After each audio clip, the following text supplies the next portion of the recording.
ನಮಸ್ಕಾರ, good morning. ಬುಧವಾರ ಬೆಳಗ್ಗೆ ನಿನ್ನೆ ನಡೆದಂತಹ ವಿದ್ಯಮಾನಗಳು ಮತ್ತು ಇವತ್ತು ನಡೆಯುವ ಸುದ್ದಿಗಳ 30 ನಿಮಿಷಗಳ 30 ಸುದ್ದಿ ಈ ಕ್ಷಣದಿಂದ ಶುರುವಾಗ್ತಾ ಇದೆ.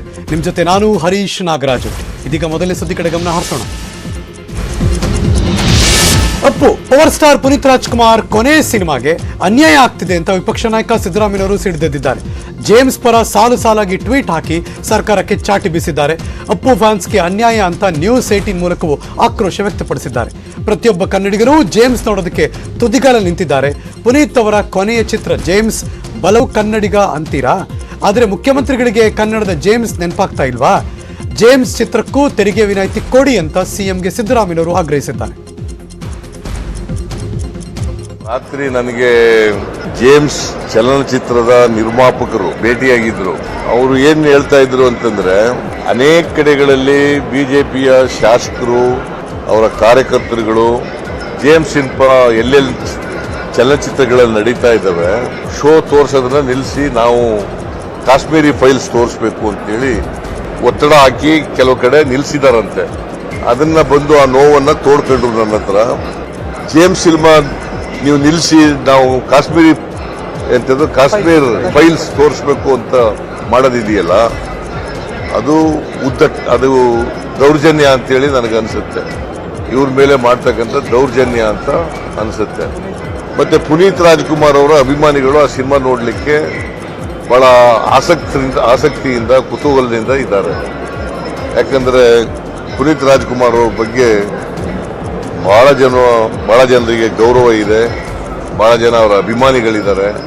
ಇವರು ಬಲಾತ್ಕಾರವಾಗಿ ಆ ಸಿನಿಮಾಗಳನ್ನ ತೆಗೆಸಿ ಕಾಶ್ಮೀರ್ ಫೈಲ್ಸ್ ಸಿನಿಮಾ ತೋರಿಸಲಿಕ್ಕೆ ಇವರು ಮಾಡ್ತಾ ಇರ್ತಕ್ಕಂಥದ್ದು. ಸಿದ್ದರಾಮಯ್ಯವರ ಹೇಳಿಕೆ ಟ್ವೀಟ್ ಬೆನ್ನಲ್ಲೇ ಕೊಪ್ಪಳದ ಗಂಗಾವತಿಯಲ್ಲಿ ಪ್ರತಿಕ್ರಿಯೆ ಕೊಟ್ಟರು ಜೇಮ್ಸ್ ನಿರ್ಮಾಪಕ ಕಿಶೋರ್. ನಾನು ಸಿದ್ದರಾಮಯ್ಯವರ ಭೇಟಿಯಾಗಿದ್ದು ಸಿನಿಮಾ ನೋಡೋದಕ್ಕೆ, ಆಹ್ವಾನ ಮಾಡೋದಕ್ಕೆ. ಅವರೇ ಸಿನಿಮಾ ಹೇಗೆ ನಡೀತಿದೆ ಅಂತ ಕೇಳಿದ್ರು. ಕೆಲವು ಕಡೆ ಸಮಸ್ಯೆ ಆಗ್ತಿದೆ ಅಂತ ನಾನು ಹೇಳಿದೆ. ನನಗೆ ಚಿತ್ರಮಂದಿರದ ಮಾಲೀಕರು ಒಂದು ಶೋ ಹಾಕ್ತೀನಿ ಅಂದರು, ಆದರೆ ನಾನು ಅದಕ್ಕೆ ಒಪ್ತಾ ಇಲ್ಲ. ಯಾರು ಒತ್ತಡ ಹಾಕ್ತಿದ್ದಾರೆ ನನಗೆ ಗೊತ್ತಿಲ್ಲ. ನನ್ನ ಸಿನಿಮಾಗೆ ಡಿಸ್ಟರ್ಬ್ ಮಾಡಬೇಡಿ ಅಂತ ಹೇಳಿದ್ದೀನಿ. ಅಣ್ಣನ ಕೊನೆ ಸಿನಿಮಾಗೆ ಸಪೋರ್ಟ್ ಮಾಡಬೇಕು. ನಮಗೆ ಸಮಸ್ಯೆ ಆಗಿರೋದು ನಿಜ, ಎಲ್ಲಿ ಅನ್ನೋದು ಬೇಡ ಅಂತ ಹೇಳಿಕೆ ಕೊಟ್ಟರು. ಫುಲ್ ಥಿಯೇಟರ್ ತೆಗೆದು ಹಾಕಿಲ್ಲ. ಓಕೆ, ಫುಲ್ ಸಿನಿಮಾನೇ ಈಗ ಫಾರ್ ಎಕ್ಸಾಂಪಲ್ ಅದು ಬೇಡ, ಅದು ಒಂದು ಭಾಗದಲ್ಲಾಗಿದೆ. ಅದು ನಾನು ಹೇಳಿದ್ದೀನಿ, ಆಲ್ಮೋಸ್ಟ್ ಅಲ್ಲಿ ಸ್ವಲ್ಪ ಸಾಲ್ವ್ ಆಗ್ತಿದೆ. ಬಟ್ ನೆಕ್ಸ್ಟ್ ಕೂಡ ಬರೋ 2ನೇ ವಾರ ಕೂಡ ನಮಗೆಲ್ಲ ಅವಕಾಶ ಮಾಡಿಕೊಟ್ರಿ ಜೇಮ್ಸ್ಗೆ. ದಯವಿಟ್ಟು ನಾನು ಇರೋ ಎಲ್ಲ ಥಿಯೇಟರ್ಗೂ ನಾನು ಈಗ ಏನು ರನ್ನಿಂಗ್ ಇದಾವಲ್ಲ ಅದು ಮಾಡಲಿಕ್ಕೆ ನಾನು ಶುದ್ಧವಾಗಿದ್ದೀನಿ. ಓಕೆ, ಅದಕ್ಕೂ ಸಪೋರ್ಟ್ ಮಾಡ್ರಿ ಅಂತ ನಾನು ಕೇಳ್ತೀನಿ ನಿಮ್ಮ ಮಾಧ್ಯಮ ಮೂಲಕ.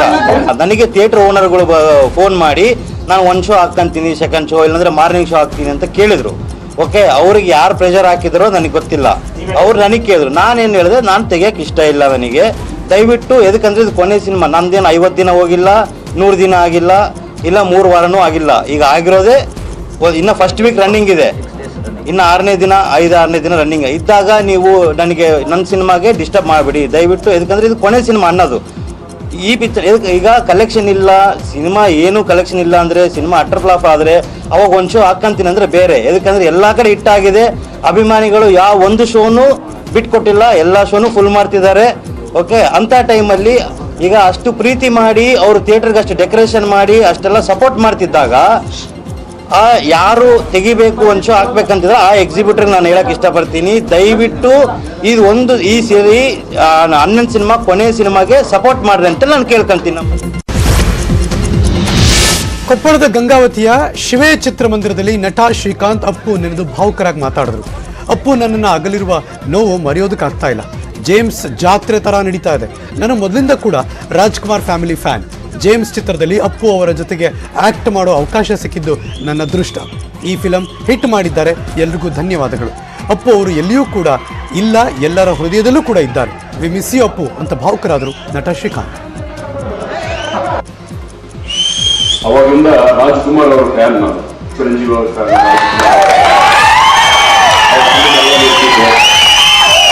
ಆಮೇಲೆ ಶಿವಣ್ಣನ ಫಿಲ್ಮ್ ನೋಡ್ತಿದ್ದೆ, ಶಿವರಾಜ್ಕುಮಾರ್ ಅವರ ಫಿಲ್ಮ್ ನೋಡ್ತಾ ಬೆಳೆದಿದ್ದು ಇಂಟ್ರೆಸ್ಟ್ ಆಗಿ ನಾನು ಫಿಲ್ಮ್ ಇಂಡಸ್ಟ್ರಿಗೆ ಹೋಗಿದ್ದೆ.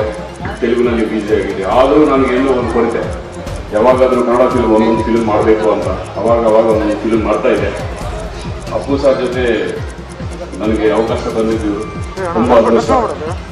ಇವರು ಪ್ರೊಡ್ಯೂಸರ್ ಈ ಫಿಲ್ಮ್ಗೆ, ಜೇಮ್ಸ್ ಫಿಲ್ಮ್ಗೆ. ಯಾಕಂದ್ರೆ ಎಷ್ಟು ಖರ್ಚು ಮಾಡಿ ಫಿಲ್ಮ್ ಮಾಡಿದಾರೋ ನಮಗೆಲ್ಲ ಗೊತ್ತು. ಬಹಳ ರಿಚ್ನೆಸ್, ಇಡೀ ಕನ್ನಡ ಇಂಡಸ್ಟ್ರಿ ಶೇಪ್. ಆ ಥರ ಈ ಜೇಮ್ಸ್ ಪಿಕ್ಚರ್ ಹಿಟ್ ಆಗಿದೆ, ಅದೆಲ್ಲ ನಿಮ್ಮ ಅಭಿಮಾನ.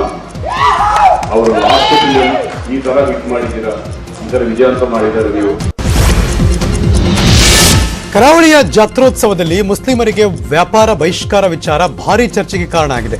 ಮಂಗಳೂರಲ್ಲೂ ಕೂಡ ದೇವಸ್ಥಾನಗಳ ಜಾತ್ರೋತ್ಸವದಲ್ಲಿ ಮುಸ್ಲಿಂ ವ್ಯಾಪಾರಿಗಳಿಗೆ ಅವಕಾಶ ಇಲ್ಲ. ಮಂಗಳಾದೇವಿ ದೇವಸ್ಥಾನ, ಬಪ್ಪನಾಡು, ದುರ್ಗಾ ಪರಮೇಶ್ವರಿ ದೇವಸ್ಥಾನಗಳ ಜಾತ್ರೋತ್ಸವ ನಡೀತಾ ಇದೆ. ಆದರೆ ಹಿಂದೂಯೇತರರಿಗೆ ಜಾತ್ರೋತ್ಸವದಲ್ಲಿ ವ್ಯಾಪಾರಕ್ಕೆ ಅವಕಾಶ ಇಲ್ಲ ಎಂಬ ಬ್ಯಾನರ್ಗಳನ್ನು ಅಳವಡಿಕೆ ಮಾಡಿದ್ದಾರೆ. ಈ ಬಗ್ಗೆ ಪ್ರತಿಕ್ರಿಯೆ ಕೊಟ್ಟರು ಮಂಗಳೂರು ನಗರ ಪೊಲೀಸ್ ಕಮಿಷನರ್ ಎನ್ ಶಶಿಕುಮಾರ್. ಈ ಸಂಬಂಧ ದೇವಸ್ಥಾನದ ಆಡಳಿತ ಮಂಡಳಿ, ತಹಸೀಲ್ದಾರ್ ಜೊತೆ ಮಾತಾಡಿದ್ದೀವಿ ಅಂತ ಹೇಳಿಕೆ ಕೊಟ್ಟರು. ವಿಷಯವನ್ನು ನಾವು ಆಡಳಿತ ಮಂಡಳಿ ಮತ್ತು ಸ್ಥಳೀಯ ಯಾರು ಕಾರ್ಪೊರೇಷನ್ ಮತ್ತು ತಹಸೀಲ್ದಾರ್ ಇದ್ದಾರೆ ಅವರ ಗಮನಕ್ಕೆ ತಂದಿದ್ದೀವಿ. ಅವರು ಏನು ಅದ್ರ ಮೇಲೆ ಕ್ರಮಕ್ಕೆ ಮುಂದಾಗ್ತಾರೆ ಅನ್ನೋಂಥದ್ದು ನೋಡಿ ನಾವು ಅಗತ್ಯ ಕ್ರಮನ ಕೈಗೊಳ್ಳೋಣ. ಅವ್ರ ಅಕಸ್ಮಾತ್ ಏನಾದರೂ ಇದು ವೈಲೇಷನ್ ಆಗುತ್ತೆ, ಇದು ನಮ್ಮ ನಿಯಮಗಳ ಪ್ರಕಾರ ಇಲ್ಲ ಅಥವಾ ನಮ್ಮ ಸೂಚನೆ ಅಲ್ಲ ಅಂತ. ಮತ್ತೊಂದು ಕಡೆ ಉಡುಪಿ ಜಿಲ್ಲೆ ಕಾಪು ಮಾರಿಗುಡಿ ಸುಗ್ಗಿ ಜಾತ್ರೆ ಶುರುವಾಯಿತು. ಇವತ್ತು ಮತ್ತು ನಾಳೆ ವೈಭವದ ಸುಗ್ಗಿ ಜಾತ್ರೆ ನಡೆಯುತ್ತೆ ಅಲ್ಲಿ. ಆದರೆ ಜಾತ್ರೆಯಲ್ಲಿ ಧಾರ್ಮಿಕ ದತ್ತಿ ಕಾನೂನಿನ ಪ್ರಕಾರ ಹಿಂದೂಯೇತರರಿಗೆ ವ್ಯಾಪಾರಕ್ಕೆ ಅವಕಾಶ ನಿರಾಕರಿಸಲಾಗಿದೆ. ಈ ಬಗ್ಗೆ ನ್ಯೂಸ್ 18 ಕನ್ನಡಕ್ಕೆ ಪ್ರತಿಕ್ರಿಯೆ ಕೊಟ್ಟರು ಮುಸ್ಲಿಂ ಮುಖಂಡ ಅನ್ವರ್ ಅಲಿ. ಕಾಪು ಮಾರಿಗುಡಿಯಲ್ಲಿ ಸುಗ್ಗಿ ಮಾರಿ ಜಾತ್ರೆ ಇದುವರೆಗೂ ವಿಜೃಂಭಣೆಯಿಂದ ನಡೀತಾ ಇತ್ತು. ಪ್ರತಿ ವರ್ಷ ನಾವು ವ್ಯಾಪಾರ ನಡೆಸ್ಕೊಂಡು ಬರ್ತಾ ಇದ್ವಿ.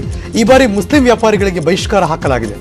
ಸೌಹಾರ್ದತೆಗೆ ಧಕ್ಕೆ ಬರುವ ಸಾಧ್ಯತೆ ಇದೆ. ಈ ಭಾಗದ ಮುಸ್ಲಿಂ ಸಂಘಟನೆಗಳು, ಮುಖಂಡರು ಯಾವುದೇ ಪ್ರತಿಕ್ರಿಯೆ ಇದುವರೆಗೂ ಕೊಟ್ಟಿಲ್ಲ. ನಾವು ಯಾರೂ ಕೂಡ ವಿರೋಧ ವ್ಯಕ್ತಪಡಿಸಿಲ್ಲ ಅಂದರು.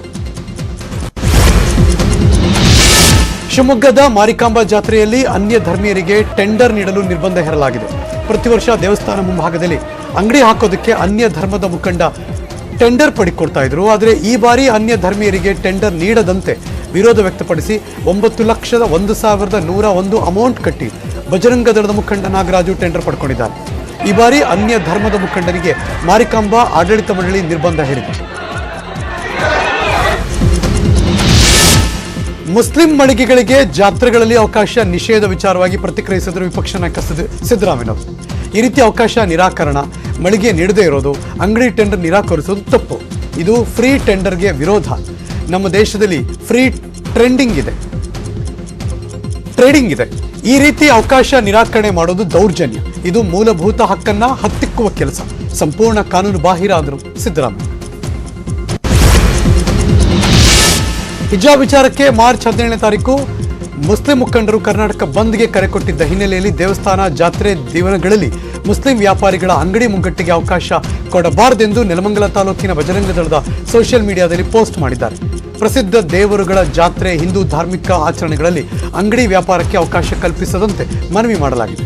ಬಜರಂಗ ದಳದ ಮುಖಂಡರು ಹಾಗೂ ಕಾರ್ಯಕರ್ತರಿಂದ ಹೊಸ ಬಗೆಯ ಕ್ಯಾಂಪೇನ್ ಶುರುವಾಯಿತು. ಗೃಹ ಸಚಿವ ಆರಗ ಜ್ಞಾನೇಂದ್ರ ರಾಜ್ಯದಲ್ಲಿನ ವಿದ್ಯಮಾನಗಳ ಬಗ್ಗೆ, ಪೊಲೀಸ್ ಇಲಾಖೆ ಕ್ರಮಗಳ ಬಗ್ಗೆ ಮಾಹಿತಿ ಕೊಟ್ಟಿದ್ದಾರೆ. ಇತ್ತೀಚೆಗೆ ಹಿಜಾಬ್ ವಿಚಾರವಾಗಿ ತೀರ್ಪು ನೀಡಿದ ವಿಚಾರಕ್ಕೆ ನ್ಯಾಯಮೂರ್ತಿಗಳಿಗೆ ಕೊಲೆ ಬೆದರಿಕೆ ಹಾಕಿದ್ದ ತಮಿಳುನಾಡಿನ ವ್ಯಕ್ತಿಯನ್ನ ಕರ್ನಾಟಕ ಪೊಲೀಸರು ವಶಕ್ಕೆ ಪಡೆದಿದ್ದಾರೆ. ಇಂತಹ ಪ್ರವೃತ್ತಿಯನ್ನ ಬಗ್ಗು ಬಡಿಬೇಕಾಗಿದೆ. ನ್ಯಾಯಾಲಯಕ್ಕೆ ತಲೆಬಾಗಲೇಬೇಕು. ನಮಗೆ ನ್ಯಾಯಾಂಗ, ಸಂವಿಧಾನ ಬಹಳ ಮುಖ್ಯ. ಇನ್ನು ಬಿಡಿಎ ಮಧ್ಯವರ್ತಿಗಳ ವಿರುದ್ಧ ಎಸಿಬಿ ತನಿಖೆ ನಡೀತಾ ಇದೆ. ವಿಶ್ವನಾಥ್ ಬಿಡಿಎ ಕ್ಲೀನ್ ಮಾಡೋದಕ್ಕೆ ಮುಂದಾಗಿದ್ದಾರೆ ಅಂತ ಆರಗ ಜ್ಞಾನೇಂದ್ರ ಹೇಳಿದರು. ಆದಾಯ ಮೀರಿ ಆಸ್ತಿ ಗಳಿಕೆ ಆರೋಪ ಹಿನ್ನೆಲೆಯಲ್ಲಿ ಸಚಿವ ವಿ ಸೋಮಣ್ಣ ವಿರುದ್ಧ ಸಮನ್ಸ್ ಜಾರಿ ಮಾಡಲಾಗಿದೆ. ಏಪ್ರಿಲ್ 16ನೇ ತಾರೀಕು ಖುದ್ದು ಹಾಜರಾಗುವಂತೆ ಜನಪ್ರತಿನಿಧಿಗಳ ಕೋರ್ಟ್ ಆದೇಶ ಕೊಟ್ಟಿದೆ. ರಾಮಕೃಷ್ಣ ಅನ್ನೋರು 2013ರಲ್ಲಿ ಖಾಸಗಿ ದೂರು ಕೊಟ್ಟಿದ್ರು. ಕೋರ್ಟ್ ತನಿಖೆ ನಡೆಸಿ ವರದಿ ನೀಡುವಂತೆ ಎಸಿಬಿ ಪೊಲೀಸರಿಗೆ ಸೂಚಿಸಿತ್ತು. ಆದರೆ ಆದಾಯ ಮೀರಿ ಆಸ್ತಿ ಗಳಿಸಿಲ್ಲವೆಂದು ವರದಿ ನೀಡಿದೆ. ಎಸಿಬಿ ಪೊಲೀಸರ ಬಿ ರಿಪೋರ್ಟ್ ಅನ್ನ ಕೋರ್ಟ್ ತಿರಸ್ಕರಿಸಿದೆ. ಶಾಸಕರಾಗುವ ಮೊದಲಿನ ಆದಾಯ, ನಂತರದ ಆದಾಯ ಗಳಿಸಿದ ಆಸ್ತಿಯ ಸೂಕ್ತ ವಿವರಣೆ ನೀಡಿಲ್ಲ ಅಂತ ಅಸಮರ್ಪಕ ತನಿಖೆ ಅಂತ ಕೋರ್ಟ್ ಹೇಳಿದೆ. ಈಗ ನ್ಯಾಯಮೂರ್ತಿ ಬಿ ಜಯಂತ್ ಕುಮಾರ್ ಸಮನ್ಸ್ ಜಾರಿಗೆ ಆದೇಶಿಸಿದ್ದಾರೆ. ಬಿಜೆಪಿ ಹೈಕಮಾಂಡ್ ಚಿತ್ತ ಕರ್ನಾಟಕದತ್ತ ಇದೆ. ನಮ್ಮ ಚಿತ್ತ ಇನ್ನು ಮುಂದೆ ಕರ್ನಾಟಕದ ಕಡೆ ಅಂತ ಬಿಜೆಪಿ ರಾಷ್ಟ್ರೀಯ ಅಧ್ಯಕ್ಷ ಜೆಪಿ ನಡ್ಡಾ ಬಿಜೆಪಿಯ ರಾಜ್ಯಾಧ್ಯಕ್ಷ ನಳಿನ್ ಕುಮಾರ್ ಕಟೀಲ್ಗೆ ತಿಳಿಸಿದ್ದಾರೆ. ಏಪ್ರಿಲ್ 16, 17 ಬಿಜೆಪಿ ರಾಜ್ಯ ಕಾರ್ಯಕಾರಿಣಿ ನಡೆಯುತ್ತೆ. ಕಟೀಲ್ ಜೆಪಿ ನಡ್ಡಾಗೆ ಆಹ್ವಾನಿಸಿದ್ದಾರೆ. ಈ ವೇಳೆ ಮಾತನಾಡಿರುವಂತಹ ನಡ್ಡಾ ಅವರು ಸಂಪುಟ ಪುನರಚನೆ ಸುಳಿವು ಕೂಡ ಕೊಟ್ಟಿದ್ದಾರೆ. ಸಚಿವರಷ್ಟೇ ಅಲ್ಲ, ಸಿಎಂ ಪರ್ಫಾರ್ಮೆನ್ಸ್ ಕೂಡ ಮಾನಿಟರ್ ಮಾಡ್ತಿದ್ದೀವಿ. ಸರ್ಕಾರ ನಡೆಸೋದಷ್ಟೇ ಅಲ್ಲ, ಸಿಎಂ ಹಾಗೂ ಸಚಿವರು ಪಕ್ಷ ಸಂಘಟನೆ ಕೂಡ ತೊಡಗಿಸಿಕೊಳ್ಬೇಕು. ನಿಗಮ ಮಂಡಳಿಗಳಲ್ಲಿ ಹಳಬರನ್ನ ಕಿತ್ತಾಕಿ ಸಂಪೂರ್ಣ ಹೊಸಬರಿಗೆ ಅವಕಾಶ ಮಾಡಿಕೊಡಿ. ಬಿಎಸ್ವೈ ಕಾಲದಲ್ಲಿ ನೇಮಕವಾದವರನ್ನ ಕೈಬಿಡಿ. ಬಿಎಸ್ವೈ ಕೂಡ ಕೊಡುವಂತಹ ಹೊಸ ಪಟ್ಟಿಯನ್ನ ಪರಿಗಣಿಸಬೇಕು ಅಂತ ಪಕ್ಷ ಸಂಘಟಕರು ನಿಷ್ಠಾವಂತರನ್ನ ನಿಗಮ ಮಂಡಳಿಗೆ ನೇಮಕ ಮಾಡುವಂತೆ ಕಟೀಲ್ಗೆ ಖಡಕ್ ಸೂಚನೆ ಕೊಟ್ಟಿದ್ದಾರೆ ಅಂತ ಹೇಳಲಾಗ್ತಾ ಇದೆ. ಮಾಜಿ ಸಿಎಂ ಬಿಎಸ್ವೈ, ಸಿಎಂ ಬೊಮ್ಮಾಯಿ ರಹಸ್ಯ ಚರ್ಚೆ ನಡೆಸಿದ್ದಾರೆ. ಎಸ್ಟಿ ಮೀಸಲಾತಿ ಸಂಬಂಧ ಮಹತ್ವದ ಮಾತುಕತೆ ನಡೆಸಿದ್ದು, ಪ್ರತಿಭಟನಾ ನಿರತ ಸ್ವಾಮೀಜಿ ಮನವೊಲಿಕೆ ಮಾಡೋದಕ್ಕೆ ನ್ಯಾಯಮೂರ್ತಿ ಸುಭಾಷ್ ಅಡಿ ನೇತೃತ್ವದ ಆಯೋಗದ ವರದಿ ತರುವಂತಹ ತನಕ ಮ್ಯಾನೇಜ್ ಮಾಡೋದಕ್ಕೆ ಸಚಿವರಿಗೆ ಸೂಚನೆ ಕೊಟ್ಟಿದ್ದಾರೆ. ಮೀಸಲಾತಿ ಹೆಚ್ಚಳ ಕುರಿತು ಇವತ್ತು ಮಹತ್ವದ ಸಭೆ ನಡೆಸೋದಕ್ಕೆ ತೀರ್ಮಾನ ಮಾಡಿದ್ದಾರೆ. ಬಿಕ್ಕಟ್ಟು ಉಲ್ಬಣವಾಗದಂತೆ ನೋಡ್ಕೊಳ್ಳೋದಕ್ಕೆ ಸಚಿವರಿಗೆ ಯಡಿಯೂರಪ್ಪನವರು ನಿರ್ದೇಶನ ಕೊಟ್ಟಿದ್ದಾರೆ. ಜಿಲ್ಲಾ ಪಂಚಾಯತ್ ಮತ್ತು ತಾಲೂಕು ಪಂಚಾಯತ್ ಚುನಾವಣೆಗೆ ಬಿಜೆಪಿ ಸಿದ್ಧತೆ ನಡೆಸ್ತಾ ಇದೆ. ಏಪ್ರಿಲ್ 14ನೇ ತಾರೀಕಿಂದ ಬಿಜೆಪಿ ನಾಯಕರು ರಾಜ್ಯ ಪ್ರವಾಸ ಕೈಗೊಳ್ತಾರೆ. 3 ದಿನಗಳ ಕಾಲ ನಡೀತಾ ಇರುವಂತಹ ರಾಜ್ಯ ಪ್ರವಾಸದಲ್ಲಿ ಮಾಜಿ ಸಿಎಂ ಯಡಿಯೂರಪ್ಪನವರು, ಬಿಜೆಪಿಯ ರಾಜ್ಯಾಧ್ಯಕ್ಷ ನಳಿನ್ ಕುಮಾರ್ ಕಟೀಲ್, ಸಿಎಂ ಬಸವರಾಜ ಬೊಮ್ಮಾಯಿ ಮತ್ತು ಸಚಿವರು ಸೇರಿದಂತೆ ರಾಜ್ಯ ನಾಯಕರು ಭಾಗಿಯಾಗ್ತಾರೆ. ವಿಭಾಗ ಮಟ್ಟದಲ್ಲಿ ಒಂದು ಸಮಾವೇಶ ಮಾಡುವ ಬಗ್ಗೆ ನಿರ್ಧಾರವನ್ನು ಮಾಡಲಾಗಿದೆ. ಸಂಘಟನಾ ಪ್ರವಾಸದ ಮೂಲಕ ಬಿಜೆಪಿ ಚುನಾವಣಾ ಸಿದ್ಧತೆ ಕೂಡ ನಡೆಸ್ತಾ ಇದ್ದಾರೆ. ಮುಂದಿನ ಸೋಮವಾರ ಗೋವಾ ಸಿಎಂ ಆಗಿ ಪ್ರಮೋದ್ ಸಾವಂತ್ ಪ್ರಮಾಣ ವಚನ ಸ್ವೀಕಾರ ಮಾಡ್ತಾರೆ. ಪ್ರಮೋದ್ ಸಾವಂತ್ ಪ್ರಮಾಣ ವಚನ ಕಾರ್ಯಕ್ರಮಕ್ಕೆ ಸಿಎಂ ಬಸವರಾಜ ಬೊಮ್ಮಾಯಿ ಭಾಗವಹಿಸುವಂತ ಸಾಧ್ಯತೆ ಇದೆ. ಸೋಮವಾರ ಸಿಎಂ ಬೊಮ್ಮಾಯಿ ಅವರು ಗೋವಾ ಪ್ರಯಾಣ ಮಾಡ್ತಾರೆ ಅಂತ ಹೇಳಲಾಗ್ತಾ ಇದೆ. ಬಿಡಿಎ ಮಧ್ಯವರ್ತಿಗಳ ಮನೆ ಮೇಲೆ ಎಸಿಬಿ ಅಧಿಕಾರಿಗಳು ದಾಳಿ ಮಾಡಿ ಭರ್ಜರಿ ಬೇಟೆಯಾಡಿದರು. 9 ಮಧ್ಯವರ್ತಿಗಳ ಮನೆಯಲ್ಲಿ ಬಿಡಿಎ ಕಚೇರಿಗೆ ಸಂಬಂಧಪಟ್ಟಂತೆ ಅಪಾರ ದಾಖಲೆ ಸಿಕ್ಕಿದೆ ಎನ್ನಲಾಗಿದೆ. ನಿವೇಶನ ಹಂಚಿಕೆ, ಡಿನೋಟಿಫಿಕೇಶನ್ ಹಾಗೆ ರೈತರ ಜಮೀನು ವಿಚಾರದಲ್ಲಿ ಮಧ್ಯವರ್ತಿಗಳ ಪಾತ್ರದ ಬಗ್ಗೆ ಎಸಿಬಿಯಲ್ಲಿ ಎಫ್ಐಆರ್ ದಾಖಲಾಗಿದೆ. ಇನ್ನು 9 ದಲ್ಲಾಳಿಗಳ ಮನೆಗಳಲ್ಲಿ ಚಿನ್ನಾಭರಣ, ಆಸ್ತಿಪಾಸ್ತಿ ಸೇರಿ ಹಲವು ದಾಖಲೆಗಳು ಪತ್ತೆಯಾಗಿದೆ. ಎಸಿಬಿ ಅಧಿಕಾರಿಗಳು ಈಗ ಪರಿಶೀಲನೆ ಮುಂದುವರೆಸಿದ್ದಾರೆ. ಎಸಿಬಿ ಅಧಿಕಾರಿಗಳು ಬ್ರೋಕರ್ ಮುನಿರತ್ನ ಮನೆಯಲ್ಲಿ ದಾಳಿ ಅಂತ್ಯಗೊಳಿಸಿದ್ದಾರೆ. ಎಸಿಬಿ ದಾಳಿ ಅಂತ್ಯ ಬಳಿಕ ಬ್ರೋಕರ್ ಮುನಿರತ್ನ ಪ್ರತಿಕ್ರಿಯೆ ಕೊಟ್ಟಿದ್ದಾರೆ. ಸರ್ಚ್ ವಾರೆಂಟ್ ಹಿಡಿದು ಅಧಿಕಾರಿಗಳು ಬೆಳಗ್ಗೆ ಬಂದರು. 2018ರಲ್ಲಿ ನಾನು ರಿಯಲ್ ಎಸ್ಟೇಟ್ ಉದ್ಯಮ ಆರಂಭಿಸಿದ್ದೇನೆ. ನಮ್ಮ ಹತ್ರ ಯಾಕೆ ಅಧಿಕಾರಿಗಳು ಬಂದಿದ್ದಾರೆ ನಂಗೆ ಗೊತ್ತಿಲ್ಲ. ಬಿಡಿಎಗೂ ನನಗೂ ಯಾವುದೇ ಸಂಬಂಧ ಇಲ್ಲ ಅಂತ ಹೇಳಿಕೆ ಕೊಟ್ಟರು. ಬಾಗಲಕೋಟೆ ಜಿಲ್ಲೆ ಡೋಬನಾಳ ಗ್ರಾಮದಲ್ಲಿ ವಿಷಪೂರಿತ ಆಹಾರ ಸೇವನೆಯಿಂದ ಮಕ್ಕಳು ಸೇರಿದಂತೆ 40ಕ್ಕೂ ಅಧಿಕ ಜನರು ಅಸ್ವಸ್ಥಗೊಂಡಿದ್ದಾರೆ. ಗ್ರಾಮದಲ್ಲಿ ಉರುಸ್ ಹಿನ್ನೆಲೆಯಲ್ಲಿ ಪ್ರಸಾದವಾಗಿ ಅನ್ನ ಸಾಂಬಾರು ಸೇವಿಸಿದ್ದ ಜನರಿಗೆ ವಾಂತಿ ಭೇದಿಯಾಯಿತು. ಅಸ್ವಸ್ಥರನ್ನ ತಕ್ಷಣ ಸ್ಥಳೀಯ ಆಸ್ಪತ್ರೆಗೆ ದಾಖಲು ಮಾಡಿ ಟ್ರೀಟ್ಮೆಂಟ್ ಕೊಡಿಸ್ತಾ ಇದ್ದಾರೆ.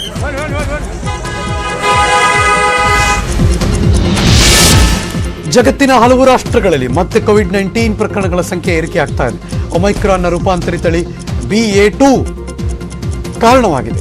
ಯುರೋಪ್, ಫ್ರಾನ್ಸ್, ಬ್ರಿಟನ್ ಹಾಗೂ ಜರ್ಮನಿಗಳಲ್ಲಿ ಕೋವಿಡ್ ಹೊಸ ಪ್ರಕರಣಗಳ ಸಂಖ್ಯೆ ಹೆಚ್ಚಾಗ್ತಾ ಇದೆ. ಒಮೈಕ್ರಾನ್ ವ್ಯಾಪಿಸೋದನ್ನು ತಡೆಯೋದಕ್ಕೆ ಚೀನಾದಲ್ಲಿ ಹಲವು ನಿರ್ಬಂಧಗಳನ್ನು ಜಾರಿಗೊಳಿಸಿದೆ.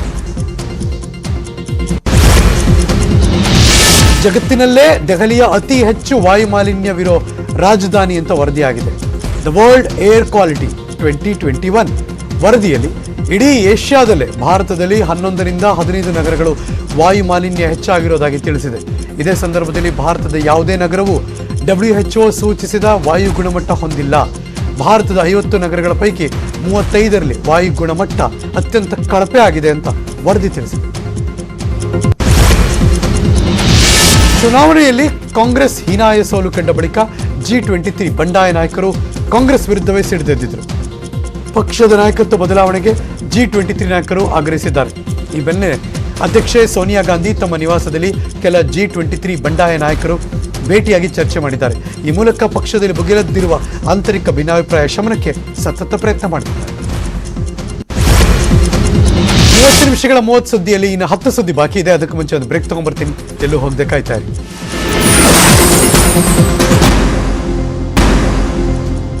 Welcome back. 30 ನಿಮಿಷಗಳ 30 ಸುದ್ದಿ. ಇನ್ನುಳಿದ ಸುದ್ದಿಗಳನ್ನ ಒನ್ ಬೈ ಒನ್ ನೋಡೋಣ. ರಾಷ್ಟ್ರೀಯ ಜನತಾದಳದ ವರಿಷ್ಠ ಲಾಲೂ ಪ್ರಸಾದ್ ಯಾದವ್ ಆರೋಗ್ಯ ಸ್ಥಿತಿ ಗಂಭೀರವಾಗಿದೆ. ದೆಹಲಿಯ ಏಮ್ಸ್ ಆಸ್ಪತ್ರೆಯಲ್ಲಿ ಚಿಕಿತ್ಸೆ ದಾಖಲಿಸಲಾಗಿದೆ. ಲಾಲೂ ಆರೋಗ್ಯ ಪರಿಸ್ಥಿತಿ ಹದಗೆಟ್ಟಿರೋದ್ರಿಂದ ಏಮ್ಸ್ಗೆ ದಾಖಲಿಸುವಂತೆ ವೈದ್ಯಕೀಯ ವಿಭಾಗ ಶಿಫಾರಸು ಮಾಡಿದೆ. ಜೈಲಿನ ಅಧೀಕ್ಷಕರಿಗೂ ರವಾನಿಸಲಾಗಿದೆ ಅಂತ ಚಿಕಿತ್ಸೆ ನೀಡುತ್ತಿರುವ ರಾಜೇಂದ್ರ ವೈದ್ಯಕೀಯ ಸಂಸ್ಥೆಯ 7 ವೈದ್ಯರ ತಂಡದ ಮುಖ್ಯಸ್ಥರು ತಿಳಿಸಿದ್ದಾರೆ. ಬೀದರ್ ಜಿಲ್ಲೆ ಔರಾದ್ ತಾಲೂಕಿನ ನಾಗೋರೆ ಗ್ರಾಮದ ರೈತ ಸುನೀಲ್ 1 ಎಕರೆ ಜಮೀನಲ್ಲಿ ಶಿರಡಿ ಗುಲಾಬಿ ಬೆಳೆ ಬೆಳೆದಿದ್ದಾರೆ. ಸುಮಾರು 1,35,000 ರೂಪಾಯಿ ತೋಟಗಾರಿಕೆ ಇಲಾಖೆಯಿಂದ ಸಬ್ಸಿಡಿ ಪಡೆದು ಗುಲಾಬಿ ಹೂ ಬೆಳೆದಿದ್ದಾರೆ. 1 ಕೆಜಿ ತೂಕ ಹೂಗೆ 200ರಿಂದ 300 ರೂಪಾಯಿ ತನಕ ಮಾರಾಟ ಮಾಡಿ ಉತ್ತಮ ಲಾಭ ಗಳಿಸಿಕೊಂಡಿದ್ದಾರೆ.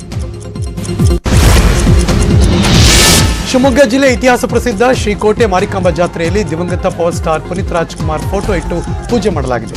ಪುನೀತ್ ಅಭಿಮಾನಿಗಳಿಂದ ತಾಯಿ ಮಾರಿಕಾಂಬಾ ಮಡಿಲಲ್ಲಿ ಪುನೀತ್ ಫೋಟೋ ಇಡಲಾಗಿದೆ.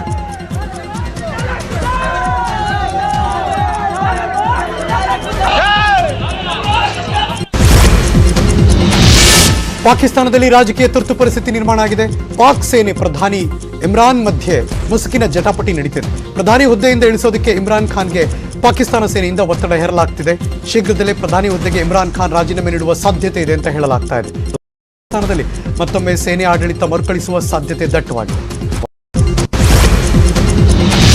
ವಿಶ್ವ ಜಲ ದಿನದ ಪ್ರಯುಕ್ತ ಪ್ರಧಾನಿ ನರೇಂದ್ರ ಮೋದಿ ಅವರು ನೀರಿನ ಪ್ರತಿಯೊಂದು ಹನಿಯನ್ನ ಉಳಿಸಬೇಕು ಅಂದರು. ನಾವೆಲ್ಲರೂ ನೀರಿನ ಪ್ರತಿಯೊಂದು ಹನಿಯನ್ನ ರಕ್ಷಿಸುವ ಶಪಥ ಮಾಡೋಣ. ದೇಶದ ಪ್ರತಿಯೊಬ್ಬ ನಾಗರಿಕರಿಗೆ ಶುದ್ಧ ನೀರಿನ ಪೂರೈಕೆ ಹಾಗೂ ನೀರಿನ ಸಂರಕ್ಷಣೆ ಸಲುವಾಗಿ ಜಲ ಜೀವನ್ ಮಿಷನ್ ಸೇರಿದಂತೆ ಹಲವು ಯೋಜನೆಗಳನ್ನು ಭಾರತ ಸರ್ಕಾರ ಕೈಗೊಂಡಿದೆ.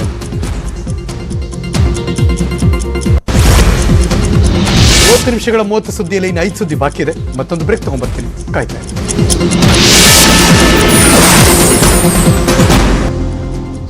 Welcome back. 30 ನಿಮಿಷಗಳ 30 ಸುದ್ದಿಯಲ್ಲಿ ಕೊನೆಯ 5 ಸುದ್ದಿಗಳನ್ನು ನೋಡೋಣ. ಕಲಬುರಗಿಯಲ್ಲಿ ಮಹಾದಾಸೋಹಿ ಶರಣಬಸವೇಶ್ವರ ರಥೋತ್ಸವ ಅದ್ದೂರಿಯಾಗಿ ನಡೆಯಿತು. ಭಕ್ತರ ಜೈಘೋಷದ ಮಧ್ಯೆ ಅದ್ದೂರಿಯಾಗಿ ನಡೆದಂತಹ ರಥೋತ್ಸವದಲ್ಲಿ ಸಹಸ್ರಾರು ಭಕ್ತರು ಭಾಗಿಯಾಗಿದ್ದರು.